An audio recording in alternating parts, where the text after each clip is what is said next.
Hello my dear students, मैं राजेंद्र आपके अपने education platform the enabler academy के थ्रू एक बार फिर से आप मुझे देख पा रहे हैं, सुन पा रहे हैं। क्या हाल चाल है आप सभी के?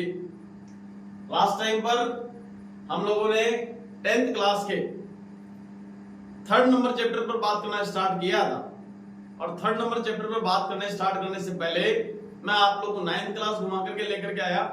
उसके साथ साथ में 6th क्लास, 7th क्लास और 8th क्लास के वो टॉपिक अपन लोगों ने डिस्कस किए जो कहीं ना कहीं तक अपने पास 3rd नंबर चैप्टर से रिलेटेड थे। उसी चीज को आगे की ओर बढ़ाते हैं। 3rd चैप्टर का नाम अपन लोग नोट कर रहे हैं। वैसे आपको पता है हेडिंग वगैरह के बारे में, वो फिर से उसका नाम नोट कर लेते हैं और शुरू करते हैं अपने 10th क्लास का 3rd नंबर चैप्टर। यहां नोट कर देता हूं अपने पास में 3rd चैप्टर नंबर 3rd भी कह सकते हैं, या फिर 3rd चैप्टर बोल दो, अपन लोग नोट कर देता हूं मैं यहां पे अपन लोगों के पास में। क्या नाम है अपने पास इसका? Pair of linear equation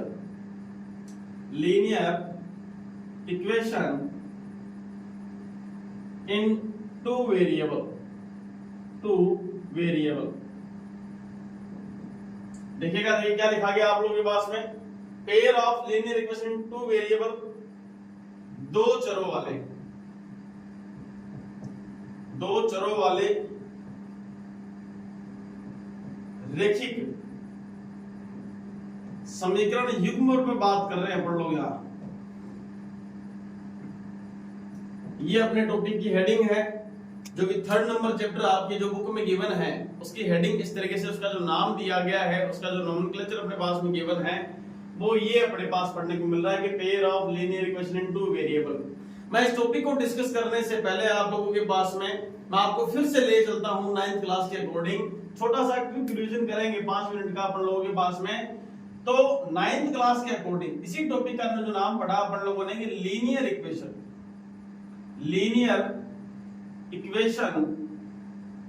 in two variable पढ़ा। देखिएगा, देखिए सामने की ओर अपने पास में क्या लिखा गया कि दो चरों वाला रैखिक समीकरण, दो चरों वाला रैखिक समीकरण। टॉपिक अपने सामने लिखा हुआ है, दो चरों वाला रैखिक समीकरण में बात कर रहे हैं। 9th क्लास से रिलेटेड टॉपिक के लिए इसलिए डिस्कस किया जा रहा है क्योंकि कहीं ना कहीं तक ये जो चीज है वो 10th क्लास के चैप्टर से रिलेटेड है। बात करते हैं 9th क्लास पर, तो आप लोगों ने पढ़ा कि सर इसका जो स्टैंडर्ड जो फॉर्म होता है, मानक रूप जो होता है, इसका जनरलाइज जो फॉर्म अपने लोगों ने नोट किया था, उसके अकॉर्डिंग सर आपने हमें बताया कि ax plus by plus c equal to 0। ये अपने लोगों ने पढ़ा था सर, ये बताया था आप लोगों को वहां पे। साथ ही साथ मैंने आपको कुछ कंडीशंस नोट करवाई, a, b, c belongs to r where r is the set of real number। ये जो r नोट किया हुआ है ये वास्तविक संख्याएं हैं अपने पास में। क्लियर हो गई बात दिमाग में? उसके साथ साथ में मैंने एक कंडीशन और नोट की जिसके आधार पे आप लोग कह रहे थे कि sir a² + b² does not equal 0। इस कंडीशन का मतलब मैंने क्या बताया भाई आप लोगों के सामने? मैंने कुछ एग्जांपल्स के थ्रू बात करी थी वहां पे। तो यहां मैं कह रहा था कि ये अपना एक स्टैंडर्ड जो रिप्रेजेंटेशन है कि ये सर दिखाई कैसा देता है, तो ax + by + c के फॉर्म का ये होना चाहिए था। इसके होने के साथ साथ में आप लोगों के पास में a, b, c belongs to r होना चाहिए, यानी कि जो a, b और c हैं वो एज ए वेरिएबल की तरह ट्रीट नहीं करेंगे, वेरिएबल की तरह बिहेव नहीं करेंगे, ये आपकी कांस्टेंट नंबर है। क्लियर है दिमाग में? बढ़िया तरीके से कांस्टेंट नंबर, इसके लिए अपन कंडीशन अप्लाई की कि a, b, c belongs to r where r is the set of real number, यानी कि आप लोगों के पास में जो r लिखा हुआ है वो सारे क्या है? वास्तविक संख्याएं हैं। मैं एक एग्जांपल के थ्रू आप लोगों से बात कर लेता हूं आराम से। यहाँ पे एग्जांपल क्या है अपने पास में? मैंने लिखा कि 2x प्लस में 3y प्लस 9 इक्वल टू भी मैंने 0 नोट कर लिया अपन लोगों के पास में। और मैं आप लोगों से पूछ रहा हूं क्या मैं इस इक्वेशन का इससे कंपैरिजन कर सकता हूं क्या? बिल्कुल कर सकता हूं साहब। आप लोगों ने क्या कहा कि सर जो यहाँ पर x का कोएफिशिएंट है वो तो a है और यहाँ y का कोएफिशिएंट क्या है अपने पास में? यहाँ पे b नजर आ रहा है और एक कांस्टेंट नंबर अपने पास c नजर आ रहा है। इसका मतलब सर इसका कंपैरिजन हम इस इक्वेशन के थ्रू आउट करते हैं तो अपन को पता लगता है कि a इक्वल टू भी अपने पास कितना होगा? a इक्वल टू भी अपने पास 2 हो जाएगा, b इक्वल टू भी अपने पास 3 हो गया और c इक्वल टू भी कितना हो गया अपने पास में? 9 रह रहा है। ये बात कही गई भी अपने पास। भाई आप लोगों को पहली प्रायोरिटी क्या दी गई कि सर इस कंडीशन का मतलब क्या है, यानी कि मैं ये कहना चाह रहा हूं कि आपके पास में किसी भी इक्वेशन में x और y, ये जो pair of linear equation two variable जो आप लोग 9th क्लास में पढ़ के आए हो, इसके अकॉर्डिंग आप लोगों के पास में x और y के अलावा कोई भी वेरिएबल नहीं है। a b और जो c नोट किए हुए हैं वो एज किसकी तरह बिहेव कर रहे हैं अपने पास में, कांस्टेंट नंबर की तरह बिहेव कर रहे हैं। देखिए आप लोगों के पास में a इक्वल टू 2 नोट किया गया, b इक्वल टू 3 नोट किया गया, c इक्वल टू 9 नोट किया गया। तो क्या सारे के 2 3 और 9 सारे के सारे रियल नंबर नहीं है क्या? हाँ या ना? क्लियर है? अपने पास जब सारे के सारे रियल नंबर है तो इस कंडीशन को आप लोगों को समझ में आ गया बड़े तरीके से, कोई दिक्कत नहीं कि a, b, c belongs to br। इसका मतलब a b c जितने भी मान अपने पास में है वो सारे के सारे वास्तविक संख्याओं से रिलेटेड होने चाहिए। ठीक है, आगे बढ़ते हैं। a square plus b square does not equal 0। इसका मतलब क्या होता है कि दो संख्याएं, यानी कि अपने पास में एक तो संख्या कौन सी, x का गुणांक a और y का गुणांक कौन सा अपने पास में b, यानी कि दोनों का जो मान है वो एक साथ कभी भी क्या नहीं होना चाहिए, जीरो नहीं होना चाहिए। केवल एक कोफिशिएंट की वैल्यू जीरो हो सकती है, कहीं कोई दिक्कत वाली बात नहीं है। एग्जांपल की थ्रू बात करता हूं आप लोगों से। जैसे मैंने आप लोगों से पूछा कि x प्लस में 5 इक्वल टू 0, क्या ये आप लोगों का लीनियर इक्वेशन टू वेरिएबल है क्या? आप लोग कहोगे कि sir linear equation two variable होने के लिए जो चीजें जरूरी होनी चाहिए उसके अनुसार ये है कि सर लीनियरिटी का मतलब उसकी पावर 1 होनी चाहिए थी, इक्वेशन का मतलब उसमें इक्वल टू का सिंबल होना चाहिए था, टू वेरिएबल यानी कि वहां पे नंबर ऑफ अल्फाबेट्स जो है वो अपने पास कितने होने चाहिए थे, 2 होने चाहिए थे। चरों की संख्या 2 होनी चाहिए साहब, अपने पास में रेखिक का मतलब घात 1 होनी चाहिए, समीकरण का मतलब बराबर का निशान लगा हुआ होना चाहिए था। समझ आ रही बात आपके दिमाग में? तो आप लोग कहते हो कि सर यहाँ चलो पावर भी 1 है, बराबर का निशान है, इक्वल टू का सिंबल भी लगा हुआ है, इक्वल टू में 0 भी आ रहा है, लेकिन सर हमारे पास एक कंडीशन को फुलफिल नहीं कर पा रहे हम लोग। कौन सी कंडीशन की बात कर रहा हूँ कि सर इसमें देखो दो चर, यानी कि नंबर ऑफ वेरिएबल जो अपने पास में गिवन है वो 2 होने चाहिए थे, लेकिन यहाँ 2 नजर नहीं आ रहे हैं, है कि नहीं है? लेकिन क्या बच्चों मैं इसको ऐसे लिख सकता हूँ अपने पास में कि x प्लस में इसको मैं 0 multiply by y plus 5 equal to 0 की फॉर्म में यदि नोट कर दूं तो बताओ कोई दिक्कत होना है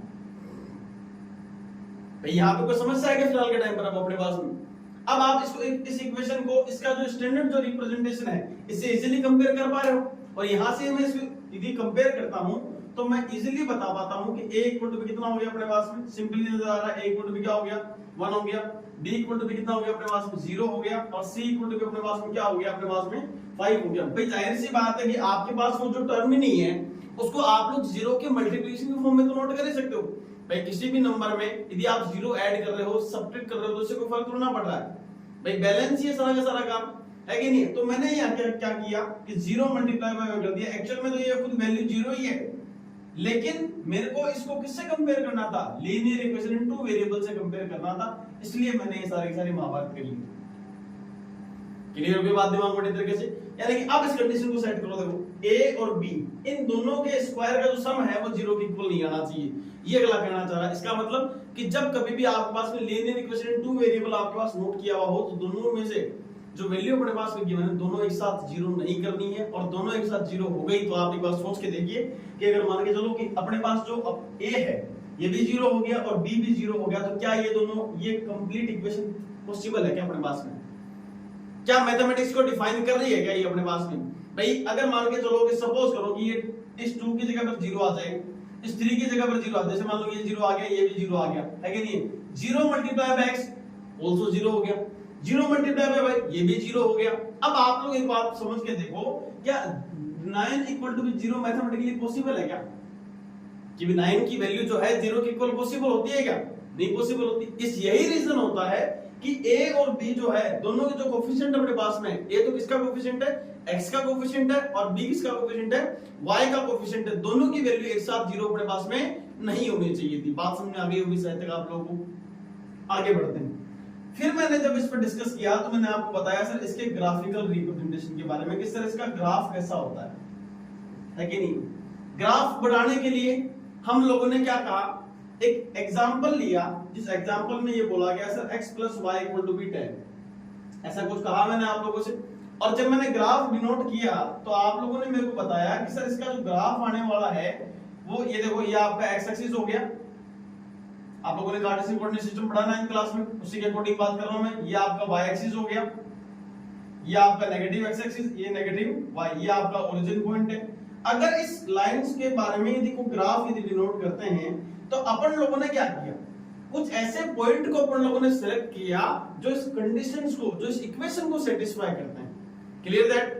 आप लोगों से क्या बोला जा रहा है कि इस इक्वेशन के लिए कुछ ऐसे नंबर, कुछ ऐसे पॉइंट मैंने उठाए जहां से x और y की ऐसी वैल्यूज में इसमें शिफ्ट कर रहा था जिससे इसकी वैल्यू जो है वो दोनों आपस में क्या कर रही है, बैलेंस कर रही है। LHS इक्वल टू भी क्या हो रहा है, RHS हो रहा है। और ऑब्वियस सी बात है कि अगर मैं x और y को एक साथ यदि सब्स्टिट्यूट करता हूं तो वो किसको डिनोट करता है, किसी पॉइंट को डिनोट करेगा। भाई मैं क्या कर रहा हूं, x की वैल्यू सब्स्टिट्यूट कर रहा हूं, y की वैल्यू सब्स्टिट्यूट कर रहा हूं, और दोनों को यदि मैं सब्स्टिट्यूट कर रहा हूं तो ऑब्वियस सी बात है कि ये किसी ना किसी पॉइंट को लोकेट करेगा। यानी कि देखो मैं ये कह रहा हूं कि 2,8 है, तो क्या बताओ 2,8 इसको सेटिस्फाई करेगा क्या? मैंने 9th क्लास में आप लोगों ने ये पढ़ा है कि x की वैल्यू यदि 2 पुट करें, y की वैल्यू यदि 8 पुट करें तो 2 + 8 = 10 हो गया। यानी कि LHS = क्या हो गया, RHS आ गया। Clear that? अगर ऐसा पॉसिबल है दैट मींस ये पॉइंट कहीं ना कहीं यहां पर मिलेगा अपने पास में, इस ग्राफ में मिलना चाहिए फर्स्ट करो में। अगर मान लो मैं ये कह रहा हूं कि 3,7 है, ये भी इसको सेटिस्फाई कर रहा है। मैंने ये कहा कि 4,6 है, ये भी इसको सेटिस्फाई कर रहा है। मैं ये कह रहा हूं कि 5,5 है, ये भी इसको सेटिस्फाई कर रहा है। मैं ये मान के चलो 6,4 कह रहा हूं तो ये भी इसको सेटिस्फाई कर रहा है। बताओ ऐसे कितने नंबर पॉसिबल है भैया, ऐसे कितने नंबर पॉसिबल है अपने पास में? वहां पर बहुत सारे नंबर पॉसिबल है साहब, है कि नहीं? इनफाइनाइट अपने पास में नंबर हैं जो इसको सेटिस्फाई कर सकते हैं, है कि नहीं? 11 - 1 कह दो 10 आएगा, 12 - 2 कह दो 10 आएगा, हाँ या ना? क्लियर हो रही है बात दिमाग में? तो आप लोगों ने कहा कि सर ये जितने भी पॉइंट हम थे ना अपने पास में, हम लोग क्या करते हैं, इस पॉइंट को लोकेट करते हैं, और लोकेट करने पर हमको पता लगा कि सर एक स्ट्रेट लाइन अपन को मिल गई। देखो देखिए सामने की ओर एक बार के लिए मैंने क्या कहा आप लोगों से कि इसको अपन लोग एक कर्व में, एक ग्राफ में डिनोट करते हैं। ये आप लोगों का ग्राफ है, इस ग्राफ में मैं जिसको डिनोट कर रहा हूं तो मेरे को आकृति मिल रही है। इस आकृति का नाम मैंने क्या बता दिया वहां पे, सरल रेखा बता दिया। यानी कि मैं इंग्लिश मीडियम वालों के अकॉर्डिंग बात करूं तो क्या कहते हैं इसको, अपन लोग वहां पे स्ट्रेट लाइन के नाम से इसको जाना गया। और आप लोग मेरे को एक बात कह रहे थे, इस लाइन पर कितने बिंदु स्थित होंगे भाई? ये जो लाइन अपने पास बनी है, पॉइंट पॉइंट को कनेक्ट करते तो बनेंगी भाई। बहुत सारे पॉइंट थे, उन सभी पॉइंट को आप लोगों ने आपस में क्या किया, कनेक्ट किया, तो जो लोकस बना, एक जो बिंदुपथ बना अपने पास में, वो जो बिंदुपथ था वही अपने पास क्या निकल गया, सरल रेखा निकल के आई। समझ में आ रही बात आपके दिमाग में? नहीं बात पल्ले पड़ती होगी। मैं क्या कहना चाह रहा हूं, ये देखो बहुत सारे पॉइंट अपने पास लिखे हैं, इन सभी पॉइंट्स को यदि पूरे ग्राफ में कहीं ना कहीं मैं लोकेट करूंगा, यदि दर्शाऊंगा, तो क्या बताओ उन सभी पॉइंट को जब मैं आपस में कनेक्ट करूंगा, है कि नहीं? जैसे मान लो कि एक पॉइंट यहां मिल गया, दूसरा यहां, तीसरा यहां, चौथा यहां मिल गया, एक स्केल से मैंने एक सीधी लाइन खींची, है कि नहीं? अब जैसे ही मैंने सीधी लाइन, जैसे मान लो ये मैंने लाइन खींच रखी है, तो बताओ इस पे बहुत सारे पॉइंट होंगे कि नहीं होंगे, हाँ या ना? उन सभी पॉइंट्स को मैंने आपस में कनेक्ट ही तो किया है, और कनेक्ट करने के बाद में मेरे पास जो ये फिगर नजर आ रहा है, मेरे पास जो डायग्राम नजर आ रहा है, इस डायग्राम को मैं क्या कहता हूं, सरल रेखा कहता हूं, स्ट्रेट लाइन कहता हूं। इसका मतलब क्या हो गया, इस रेखा पर कितने बिंदु स्थित हो सकते हैं?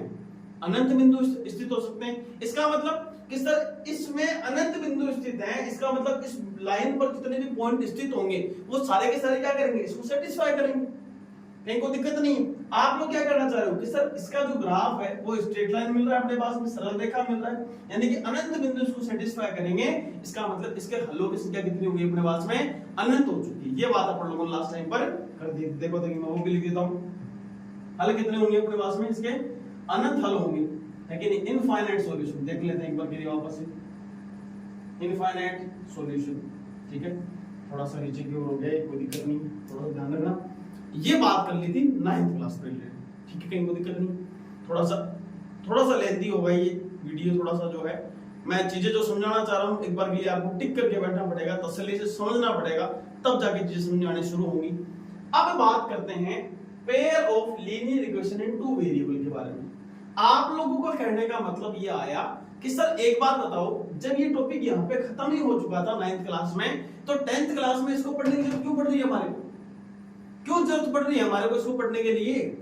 तो आप एक बात सोच के देखो, 9th क्लास में आप लोगों ने मेरे को क्या कहा था कि सर किसी भी इक्वेशन में जितने वेरिएबल होते हैं, किसी भी इक्वेशन में जितने नंबर ऑफ वेरिएबल होते हैं, जितनी चरासी होती हैं, उनका मान ज्ञात करने के लिए, जैसे इसमें x और y दो चरासी है कि नहीं, और दोनों का एग्जैक्टली मान क्या है, एग्जैक्टली इनकी वैल्यू क्या आने वाली है, उस मान का पता लगाने के लिए आप लोगों को क्या इस पढ़ने को मिल रहा है आपके पास में?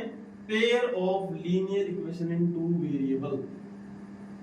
बात क्या कह रहा हूं आप लोगों के पास में? ऐसे तो इसके बहुत सारे अनंत हल हैं, लेकिन इसका कोई ना कोई पर्टिकुलर सॉल्यूशन तो होना चाहिए कि नहीं होना चाहिए? उस पर्टिकुलर सॉल्यूशन के लिए 10th क्लास में आप लोगों के पास जो चैप्टर आप 9th क्लास में पढ़ के आए हो, उसी को थोड़ा मॉडिफाई करके दिया गया कि pair of linear equation in two variable. बात आगे समझ में बड़ी तरीके से। थोड़ा सा आगे की ओर बढ़ते हैं और अब शुरू करने जा रहा हूं मैं 10th क्लास का चैप्टर जो कि आपके सामने है। मैं थोड़ा सा ऑपरेशन इसका कर देता हूं। दो चरों, नंबर ऑफ वेरिएबल्स, अपने पास में इसमें चरों की जो संख्या है वो वापस से कितनी रहनी चाहिए? अपने पास में 2 रहनी चाहिए साहब। नंबर ऑफ अल्फाबेट जो मेरे पास होने चाहिए वो कितने होने चाहिए? 2 होने चाहिए। रेखिक वर्ण का क्या मतलब हो गया? इस तरह इसकी जो घात है उसका मान कितना होना चाहिए?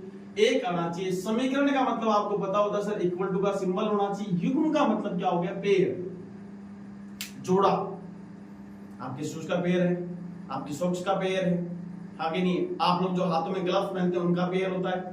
यानी कि एक साथ आप लोगों के पास में यहां तो केवल एक सिंगल इक्वेशन थी और यहां इक्वेशन का पेयर होगा। पेयर का मतलब आपको तुरंत दिमाग में एक चीज स्ट्राइक करनी चाहिए थी कि यहां पर आपको कितने इक्वेशन देखने को मिलेंगे? 2 इक्वेशन आपको देखने को मिलने वाली हैं साहब। कहीं कोई दिक्कत नहीं है। वापस से वही कहानी शुरू हो जाती कि सर ये दिखाई कैसा देता था? तो साहब इसके दिखाई देने पर भी बात करनी पड़ेगी। और ये कैसा दिखाई देगा उस पर डिस्कस करते हैं। आइए देखिए, शुरू करते हैं। बोलो, अपन लोगों के पास क्या लिखा गया? इसका मानक रूप। क्यों पढ़ रहे हो रहे सारे के सारे तुम लोग? अरे ये टॉपिक क्यों पढ़ने जा रहे हैं अपन लोग यहाँ पे? कि सर अपन लोगों को पता है कि जितने चर राशि होती है उनका मान ज्ञात करने के लिए उतनी समीकरणों की आवश्यकता पड़ेगी, उतनी इक्वेशन चाहिए होंगी। उन x और y की पर्टिकुलर वैल्यू फाइंड आउट करने के लिए, उनका exactly unique solution find out करने के लिए अपन लोग क्या पढ़ रहे हैं? Pair of linear equation into variable, 2 चरों वाले रैखिक समीकरण युग्म की बात कर रहे हैं। मानक रूप पर बात कर लेते हैं। दिखाई कैसा देता है? स्टैंडर्ड जो रिप्रेजेंटेशन है वो कैसा होता है? ये स्टैंडर्ड रिप्रेजेंटेशन को मैं यहां नोट करता हूं। सबसे पहला काम, ये दिखाई कैसा देता है? तो पहली इक्वेशन जो होगी a1x + b1y + c1 = 0, that is equation number first, and the equation number second is a2x + b2y + c2 = 0। ये हो गई आप लोगों की इक्वेशन नंबर सेकंड। कोई बहुत बड़ा काम नहीं है। ओ कलाकार देखो सामने को देखो, ये इक्वेशन दी, इनको अलग अलग बताने के लिए, 2 अलग अलग इक्वेशन को डिनोट करने के लिए, प्रदर्शित करने के लिए, निरूपित करने के लिए आप लोगों ने यहाँ पे सिंपली इनके जो कोफिशिएंट थे a1 b1 c1 a2 b2 और c2 से डिनोट कर दिया। कोई बहुत बड़ा काम नहीं किया साहब। ठीक है साहब, आगे बढ़ते हैं। तब आप लोगों ने कहा कि सर इसमें कुछ कंडीशन अपन लोगों ने मानो की, तो वही कंडीशन यहाँ रिपीट कर दो वापस। क्या आएगा कि a1, b1, c1 belongs to R and a1 square plus b1 square does not equal 0। Same concept है, रिपीट हो रहा है एक तरीके से। क्या बोला गया वापस से? इसके लिए यदि मैं डिस्कस करूं तो क्या लिखूंगा मैं यहाँ पे कि a2, b2, c2 belongs to R and a2 square plus b2 square does not equal 0। Clear that? ये आप लोगों के पास में क्या बोला गया है? 2 इक्वेशंस हैं जिनका स्टैंडर्ड जो रिप्रेजेंटेशन है, सबसे पहली जो इक्वेशन होगी आप लोग उसको a1x + b1y + c1 = 0 से कंपेयर करेंगे। सेकंड नंबर इक्वेशन आपके पास में क्या होगी? a2x + b2y + c2 से क्या करोगे? कंपेयर करोगे। 2 इक्वेशन आपको दे दी गई हैं। दोनों इक्वेशन से आपको a1 b1 c1 फाइंड करना है, a2 b2 c2 आपको कंपेयर करके फाइंड करना है। इस कंडीशन का मतलब आपको पता ही होता है कि a1, b1 जो अपने पास x का कोफिशिएंट है, जो अपने पास y का कोफिशिएंट है, उन दोनों की जो वैल्यूज है वो एक साथ 0 नहीं होनी चाहिए साहब। इतनी बात अपने ध्यान में बहुत अच्छे से सेट करके रखें, क्योंकि आप जो चीजें पढ़ रहे हो उसमें a1, b1 और c1 के बहुत ज्यादा इंपॉर्टेंट रोल है। चले आगे। तो सर अब एक बात बताओ कि अपन लोग तो फाइंड कर रहे थे क्या कि इनके x और y की एग्जैक्टली वैल्यू क्या होगी, है कि नहीं है? तो पेयर ऑफ लीनियर इक्वेशन को सोल्व करने के लिए, इन इक्वेशंस को सोल्व करने के लिए जो मेथड होते हैं, देखो देखिए क्या बोला गया आप लोगों के पास में? विधियां, है कि नहीं है? इसमें क्या बोला हूं आप लोगों के पास में? विधियों पर बात करते हैं। कि सर बहुत बढ़िया बात है, आपने हमें ये बता दिया कि ये मानक रूप होगा, ये भी मानक रूप हो रहा है, ये कुछ कंडीशन इसकी नोट कर दी। अब मुद्दे पर ये आओ हमारे लिए कि इसका सॉल्यूशन कैसे फाइंड आउट करें, उस x और y की जो वैल्यू है वो एग्जैक्टली कैसे फाइंड आउट की जा सकती है। तो सबसे पहला काम, उनको सोल्व करने के कुछ मेथड्स अपने पास गिवन हैं बुक के अकॉर्डिंग, उन मेथड्स पे अपन डिस्कस करते हैं।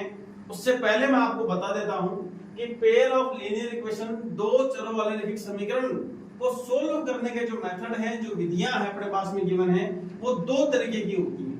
कितने तरीके के बता रहा हूं आप लोगों को? दो तरीके के बता रहा हूं, जिसमें पहला जो मेथड होता है, देखना देखिए, इनके दो मेथड अपने पास गिवन है। अगर बोर्ड एग्जाम में क्वेश्चन आ जाता है आप लोगों के पास में कि द्विचर समीकरण देखिए के जो समीकरण अपने पास में है उनको हल करने की कितनी विधियां होती हैं, तो बेसिकली दो विधियां होती हैं। एक विधि होती है आपकी ग्राफ विधि, एक विधि होती है आपकी बीजीय विधि।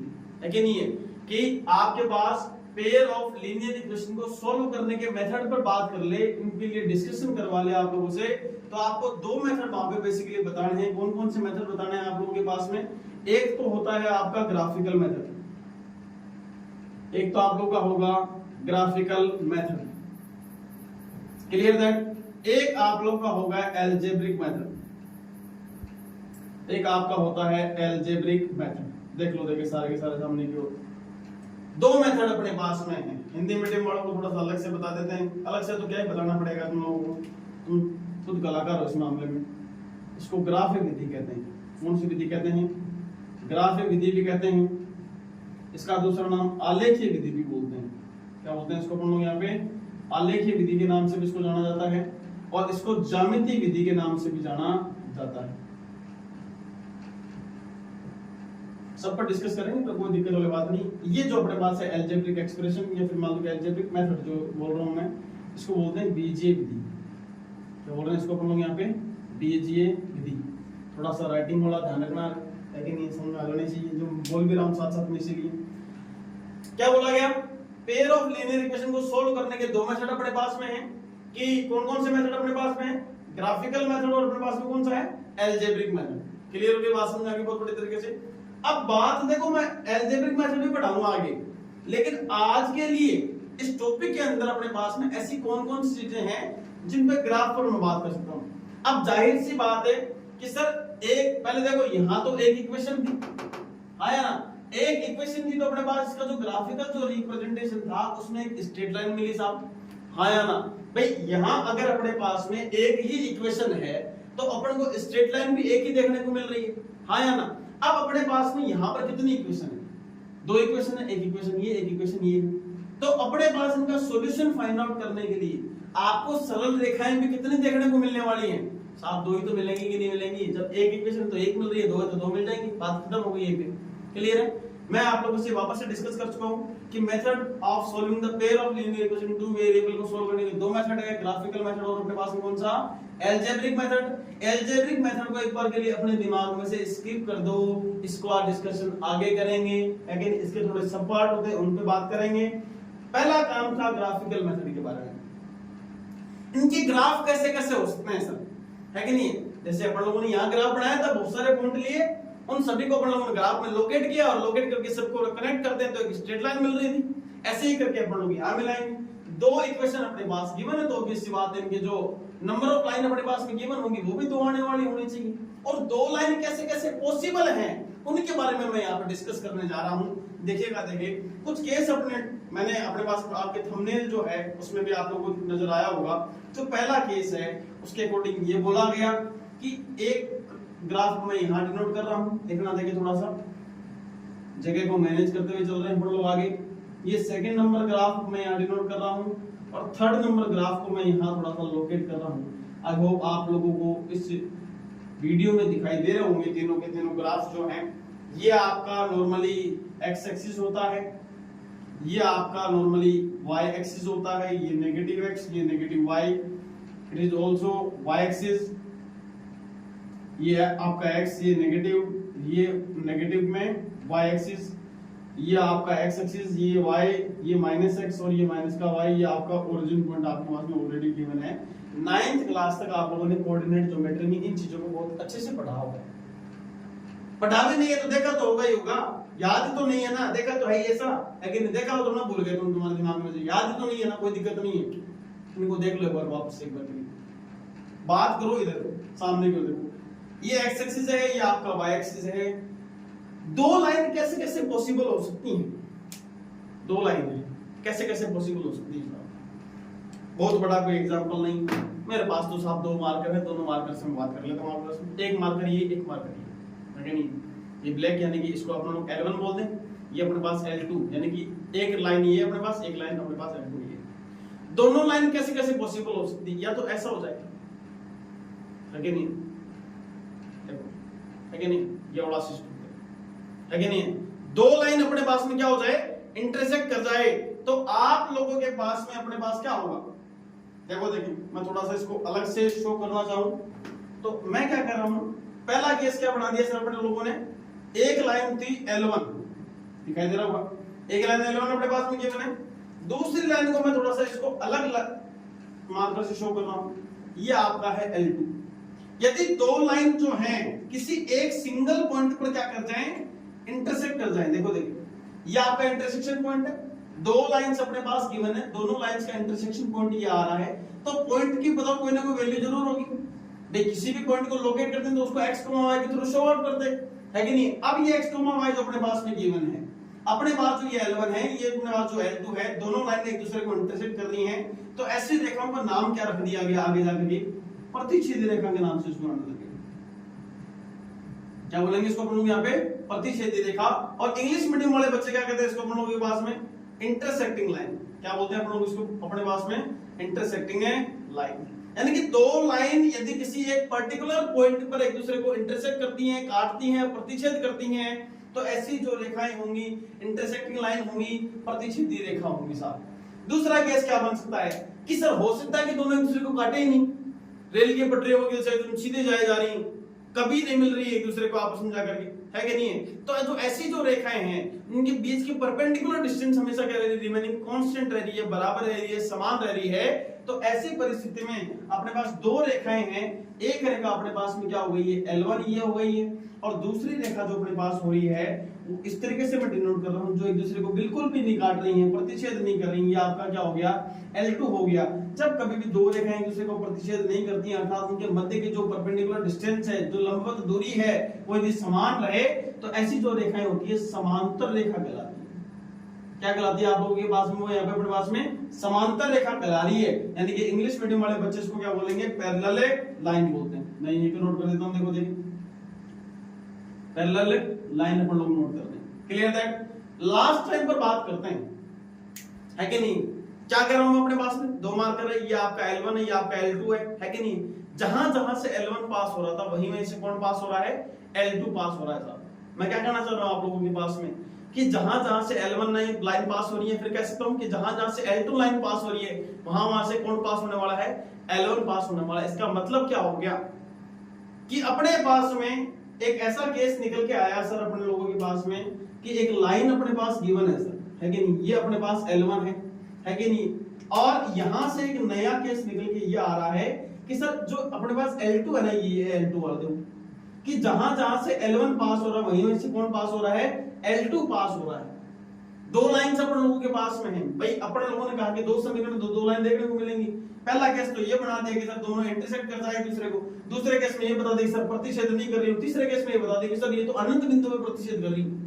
जहां जहां से L1 गुजर रहा है वहीं में से कौन गुजर रहा है अपने पास में, L2 गुजर रहा है। इसका मतलब क्या हो गया, ऐसी जो रेखाएं होंगी वो कौन सी रेखा कहलाती है अपने पास में, संपाती रेखा कहलाती है। कौन सी रेखा कहलाती है बेटा जी अपने पास में, संपाती रेखा कहलाती है। कोइंसिडेंट लाइन बोलते हैं इनको। क्या बोलते हैं हम लोगों के पास में, दिखाई दे रहा तो मैं आपको थोड़ा सा वापस इसको रिपीट कर देता हूं, संपाती रेखा, क्लियर है। और इनको क्या बोलते हैं इंग्लिश मीडियम वाले विद्यार्थी, कोइंसिडेंट लाइन बोलते हैं, क्लियर है। अब तुम्हारे दिमाग में वापस एक क्वेश्चन आ गया, तुम खुराफात तो हो ही दिमाग के। तुमने कह दिया कि बोले सर अब एक बात बताओ कि ये अपने पास में जो गिवन है ये हम बार बार में इन समीकरणों का ग्राफ बनाने बैठेंगे क्या। बेटा जी ग्राफ बनाने के लिए तो बैठना पड़ता, लेकिन ये आपके सिलेबस में नहीं फिलहाल के टाइम पर ग्राफ, है कि नहीं। पहले सिलेबस में था, अभी के टाइम पर आपके सिलेबस में नहीं है। लेकिन सर अगर सिलेबस में नहीं तो फिर क्यों पढ़ा रहे हो हमारे, है कि नहीं? अरे बड़े आदमी, सिलेबस में तो आज नहीं है, आने वाले टाइम पे तो होगा ही होगा, है कि नहीं? टॉपिक तो डिस्कस करना आना चाहिए ना, आप लोगों को पता होना चाहिए। तो सर दो लाइंस अगर अपने पास में गिवन है और दोनों लाइंस के बारे में आप लोगों से बोला गया कि सर पहला केस अपने लोगों ने इंटरसेक्टिंग लाइन पूछ हो गया, ये पैरेलल है और ये कोइंसिडेंट लाइन। अब ग्राफिकल जो मेथड अपने पास गिवन है वो तो सिलेबस में नहीं है, लेकिन इस पर बेस्ड क्वेश्चन सामने वाला पूछता है तुम्हारे से ऑब्जेक्टिव क्वेश्चन के अंदर, ठीक है सर? तो क्या सर बार बार में हमारे को वहां पे ये ग्राफ डिनोट करने पड़ेंगे क्या? हमको बार बार में वहां ग्राफ जनरेट करके बताने पड़ेंगे क्या? नहीं साहब, ग्राफ जनरेट करने की, ग्राफ बनाने की कतई कोई जरूरत तो नहीं है। कैसे सर, ये तो मजे हो गए, है कि नहीं? अरे मजे वाली बात नहीं है। मजे कैसे हो रहे हैं?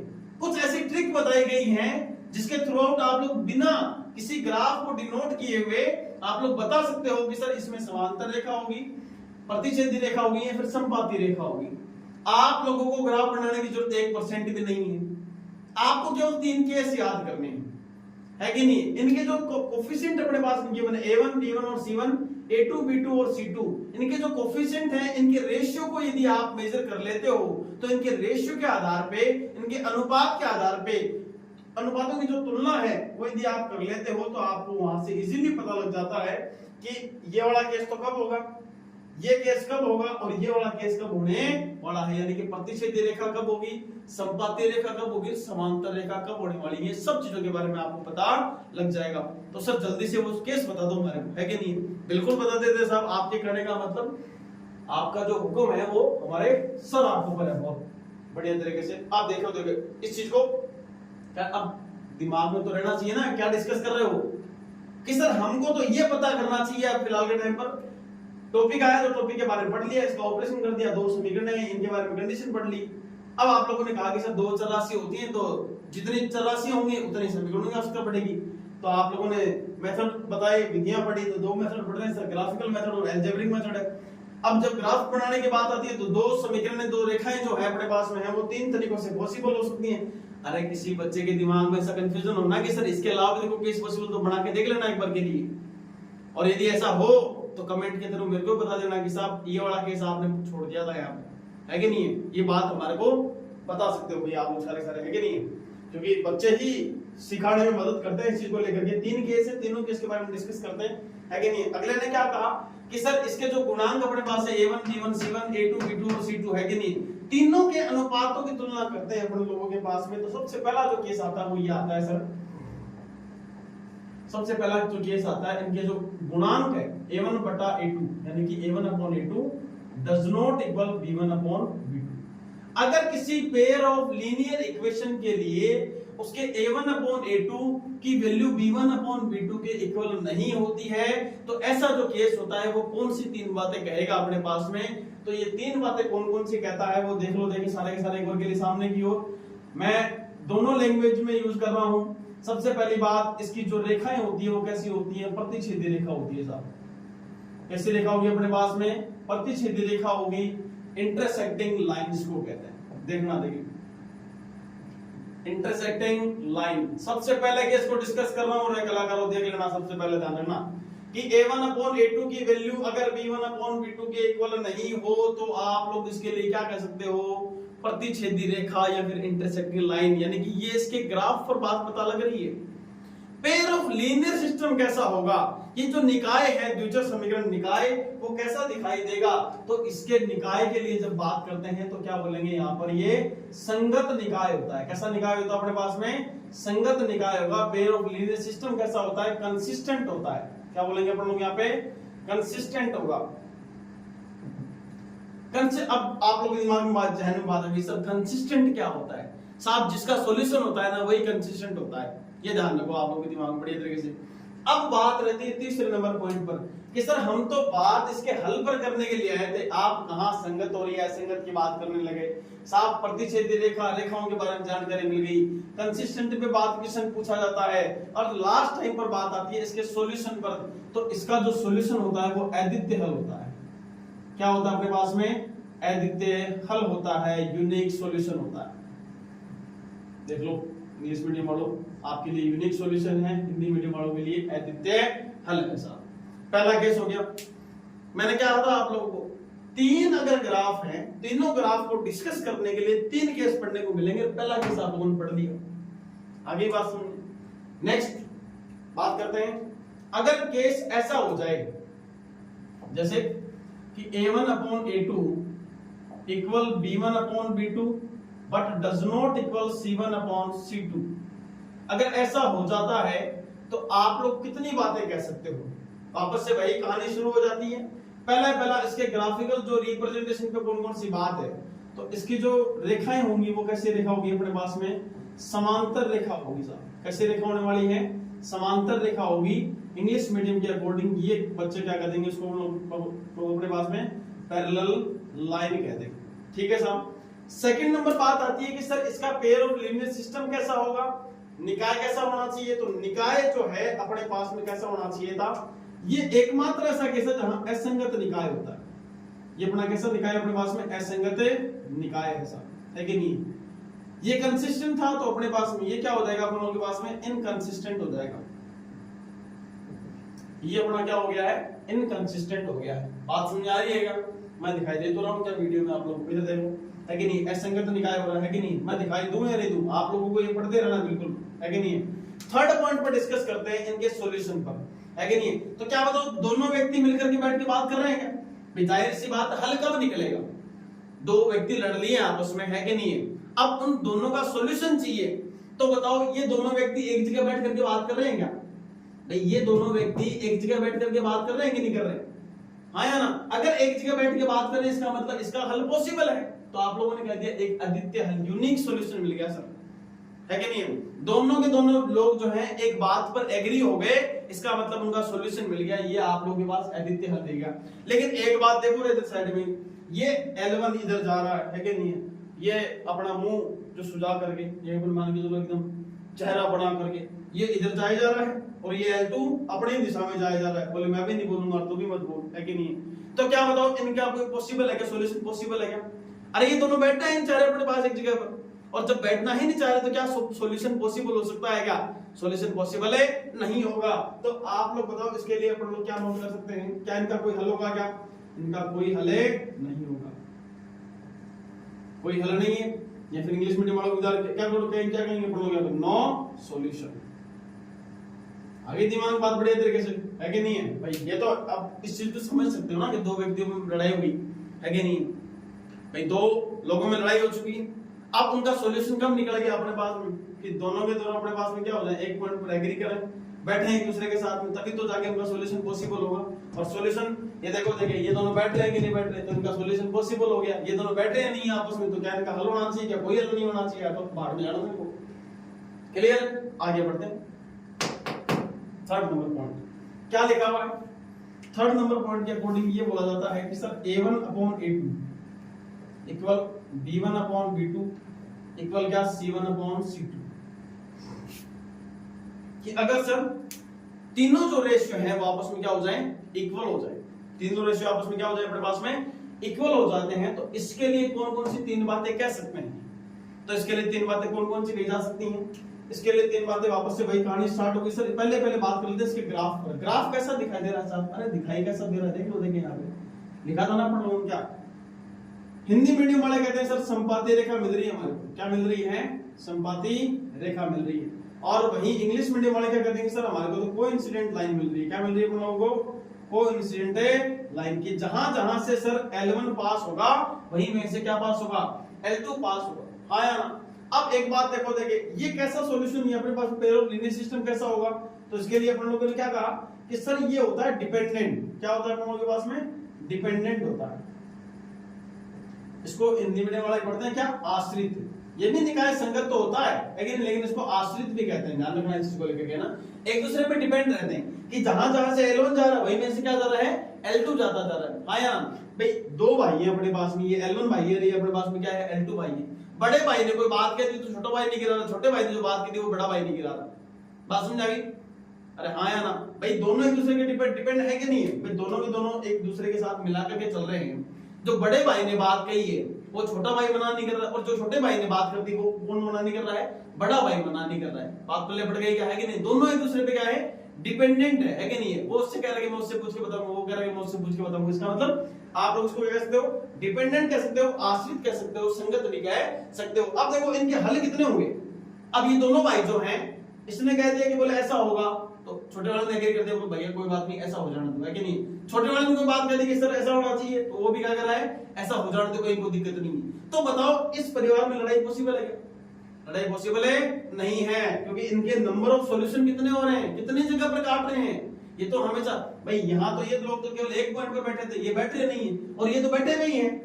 क्या पता कितने पॉइंट पर एक दूसरे को इंटरसेक्ट कर रहे हैं, मिलान कर रहे हैं, एक दूसरे से बैठ के डिस्कस कर रहे हैं। तो इनके हलों की संख्या कितनी होनी चाहिए अपने पास में? बताओ। देखिए अपने पास में हलों की संख्या कितनी होगी? अनंत हल होंगे। क्या होंगे अपने पास में? अनंत हल होंगे अपने पास में। इसको अपन लोग हिंदी में क्या कहते हैं, सॉरी इंग्लिश में क्या कहते हैं? Infinite solution. क्या कहते हैं अपन लोग यहाँ पे इसको? इनफाइनाइट सॉल्यूशन कहते हैं। अनंत हल हो गए, ठीक है ना? अनंत को लेकर बेटा जी हिंदी मीडियम वाले अनेक हल भी कह सकते हैं। क्या कह सकते हैं? अनेक हल कह सकते हैं। बोलो बात समझ आ गई क्या? क्या बताया मैंने आप लोगों को?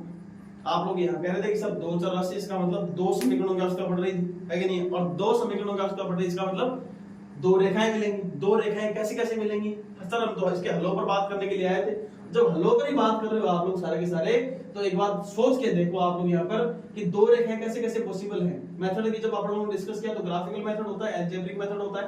जब इन मेथड को अपन लोगों ने डिस्कस किया तो आप लोग कह रहे हो कि सर पहला प्रतिच्छेदी रेखा, दूसरा समांतर रेखा, और तीसरे नंबर पे ये महाराज क्या है अपने पास में? संपाती रेखा। जब आप लोगों ने कहा कि सर हमको ग्राफ बनाने पड़ेंगे क्या बार बार में? साफ ग्राफ बनाने की जरूरत नहीं है, आप तो ये तीन केस याद कर लेना, तीनों केस पे एक एक नंबर का क्वेश्चन मिल जाएगा आपको। बात क्लियर हो रही है? पहला ऑब्जेक्टिव क्वेश्चन आप लोगों को मिल सकता है इन तीनों केस पर आधारित। आप लोगों के पास फिल इन द ब्लैंक्स मिल सकते हैं इन तीनों केस पर आधारित, ठीक है? पहला केस ये कहता है कि a1/a2 does not equal b1/b2। a1 और b1 क्या है अपने पास में? इनके नॉर्मली कोएफिशिएंट है। इनके रेशियो को यदि आप कंपेयर करते हो तो यहां से आप लोगों को चीजें देखने को मिलती है कि a1/a2 does not equal b1/b2। अगर ऐसा है तो लाइंस के बारे में यानी ग्राफ के बारे में कौन कौन सी न्यूज़ मिल रही है कि सर इंटरसेक्टिंग लाइन होती है, प्रतिच्छेदी रेखा होगी। निकाय यानी पेयर ऑफ लीनियर सिस्टम कैसा है? संगत निकाय कंसिस्टेंट होता है। यूनिक सॉल्यूशन मिल जाएगा, अद्वितीय हल मिल गया। सेकंड नंबर केस में a1/a2 equal b1/b2 does not equal c1/c2 हो रहा है। तो ऐसे केस में समांतर रेखा, पैरेलल लाइन, असंगत निकाय, इनकंसिस्टेंट, कोई हल नहीं है, बैठे नहीं है दूसरे के साथ, तो यार कोई सॉल्यूशन पॉसिबल नहीं है। थर्ड केस निकल के आता है कि a1/a2 equal b1/b2 equal c1/c2। और जो ये है संपाती रेखा, कोइंसिडेंट लाइन, पहला ग्राफ के बारे में पता लग रहा है, डिपेंडेंट होगा, और उसके बाद में क्या होगा? अनंत हल होगा। इसके लास्ट जो केस अपने पास में गिवन है, इस पर एक बात का ध्यान रखना कि अगर ये जो अपने पास जो भी केस अपने पास बन रहा है, इस केस की वैल्यू जो है, ये अपने पास में जो लिखा हुआ है, इस केस को मैं थोड़ा सा यहाँ डिस्कस कर देता हूँ। इसकी वैल्यू किसके इक्वल आ रही है? अगर k के इक्वल आ रही है तो जो आपका यहाँ पर k होता है ना, ये k as a leading coefficient होता है। क्या होता है अपने पास में? इसका लीडिंग कोएफिशिएंट होता है। क्लियर है? यानी कि ये इसका मुख्य गुणांक हो रहा है अपने पास में। क्या हो रहा है? मुख्य गुणांक होता है। ध्यान रखना इस चीज को लेकर के कि आप लोगों के पास में नॉर्मली क्या कहा जा रहा है कि a1/a2 b1/b2 और c1/c2 की वैल्यू जो है किसी न किसी कांस्टेंट नंबर के इक्वल आएगी, और वो कांस्टेंट नंबर के को रिप्रेजेंट करता है तो वो आपका क्या होगा? लीडिंग कोएफिशिएंट होगा, मुख्य गुणांक होगा। साहब बात पहले पड़ गई। अगले वीडियो लेक्चर में अपन लोग इन्हीं केस पर आधारित आपके कुछ ऐसे एग्जांपल सेट करेंगे, कुछ एग्जांपल डिस्कस करेंगे, है कि नहीं? तब तक के लिए आप लोगों को दीन एकेडमी के साथ जुड़े रहना है। ऐसे ही लेक्चर आपको प्रोवाइड करवाते रहेंगे धीरे धीरे करके। अब यदि आपकी इच्छा है तो मैं 5 मिनट और ले लूं आप लोगों से, है कि नहीं? वीडियो तो बहुत लंबा हो गया है वैसे देखा जाए तो। एक एग्जांपल में यदि आप लोगों को डिस्कस करना चाहूं तो मैं थोड़ा सा यहाँ कर देता हूँ एक बार के लिए। थोड़ा सा देखो, देखिए देखना, देखिए मैं एक एग्जांपल यहाँ डिस्कस करना चाह रहा था ताकि आपके थोड़ी सी चीजें ये कनेक्ट कर पाओगे आप लोग आपस में। एक एग्जांपल लिखा हुआ है 2x + 3y + 5 = 0 लिखा हुआ है, और सेकंड नंबर पे लिखा हुआ है x + y - 9 = 0। ये इक्वेशन फर्स्ट है, ये इक्वेशन अपने पास में कितना है? सेकंड है। आप लोग सिंपली फर्स्ट इक्वेशन का कंपैरिजन इससे करें, सेकंड इक्वेशन का कंपैरिजन इससे करें तो आपको पता लगता है कि सर a1 अपने पास कितना आ गया? 2 आ गया, b1 अपने पास 3 आ गया, और c1 अपने पास कितना आ गया? सर अपने पास में 5 आ चुका है। और जैसे ही a1 b1 c1 की वैल्यू पता लगी तो आप लोगों ने a1 कितना नोट कर दिया? a1 नोट कर दिया 2, b1 नोट कर दिया 3 और c1 नोट कर दिया अपने पास में 5 नोट कर लिया। अब अपने पास में चेक करने पर पता लगा सर अपन लोग इसको कंपेयर करते हैं, ये अपने पास A2, ये अपने पास B2 और ये अपने पास में क्या आ गया, अपने पास नॉर्मली C2 आ गया है। तो आप लोग बताओ, देखिए सारे के सारे अपन लोगों के पास में यहाँ पे क्या होना चाहिए था।